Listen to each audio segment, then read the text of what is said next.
Imagine un enfant, né dans un quartier où les rêves sont souvent brisés avant même de commencer. Un enfant qui n'a ni richesse, ni privilège, seulement un ballon et une passion. Cet enfant, c'est Zinedine Zidane, et son histoire va défier toutes les attentes. Zinedine Zidane voit le jour le 23 juin 1972 à Marseille, en France. Ses parents, originaires d'Algérie, ont quitté leur pays pour chercher une vie meilleure.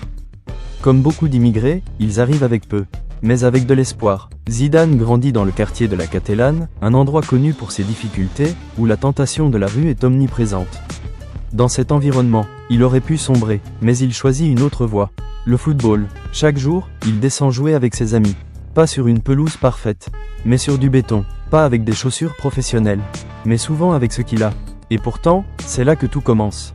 Sur ces terrains improvisés, Zidane développe quelque chose de rare. Une élégance naturelle, une façon de toucher le ballon, presque artistique. Très tôt, ceux qui le regardent comprennent qu'il est différent. À l'âge de 14 ans, un recruteur remarque son talent. C'est le début d'un tournant décisif. Zidane quitte sa famille pour intégrer le centre de formation de Cannes.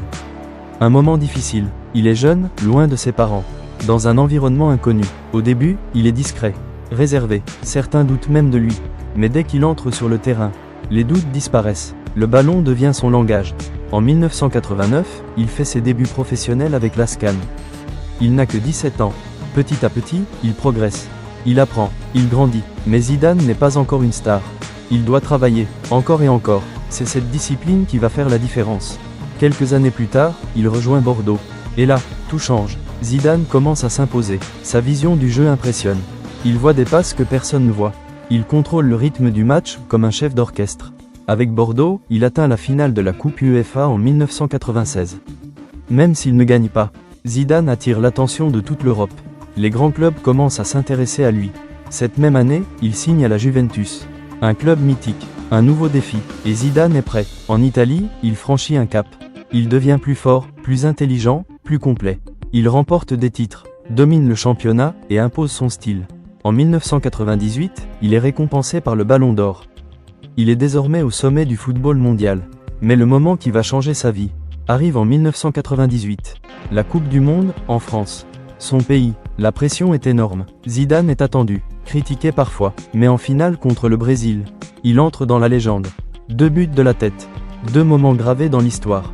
La France gagne 3-0. Zidane devient un héros, une icône, un symbole. Après ce triomphe, Zidane continue de briller. En 2001, il rejoint le Real Madrid pour un transfert record. Une nouvelle étape, et encore une fois, il ne déçoit pas. Au Real Madrid, il joue avec les plus grandes stars. Mais même parmi les meilleurs, Zidane reste unique. Son élégance, son calme, sa maîtrise, le distinguent. Et puis, arrive ce moment magique. Finale de la Ligue des Champions 2002. Le ballon arrive dans les airs. Zidane frappe. Une volée parfaite. Un but légendaire. Peut-être le plus beau de l'histoire. Mais toute grande histoire a ses moments sombres. En 2006, Zidane annonce sa retraite. Mais avant de partir, il a une dernière mission. La Coupe du Monde. Contre toute attente, il porte la France jusqu'en finale. Il joue un football incroyable. Il est le leader, le guide, mais en finale, tout bascule. Une provocation, une réaction. Zidane donne un coup de tête à Materazzi. Carton rouge. Le monde entier est choqué. Sa carrière se termine sur cette image. Une fin brutale, pour une légende. Beaucoup pensaient que c'était la fin de son histoire. Mais ce n'était que le début d'un nouveau chapitre. Quelques années plus tard, Zidane revient, en tant qu'entraîneur du Real Madrid. Et là, il réalise l'impossible. 3 Ligues des Champions consécutives. Un exploit historique. Il prouve qu'il n'est pas seulement un grand joueur, mais aussi un grand leader. Aujourd'hui, Zinedine Zidane est plus qu'un nom. C'est un symbole, celui d'un enfant parti de rien, qui a atteint le sommet du monde. Son histoire nous rappelle une chose. Peu importe d'où tu viens, peu importe les obstacles, si tu travailles, si tu crois en toi, tout est possible. Alors si cette histoire t'a inspiré, abonne-toi, parce que d'autres légendes arrivent, et crois-moi, elles sont encore plus incroyables.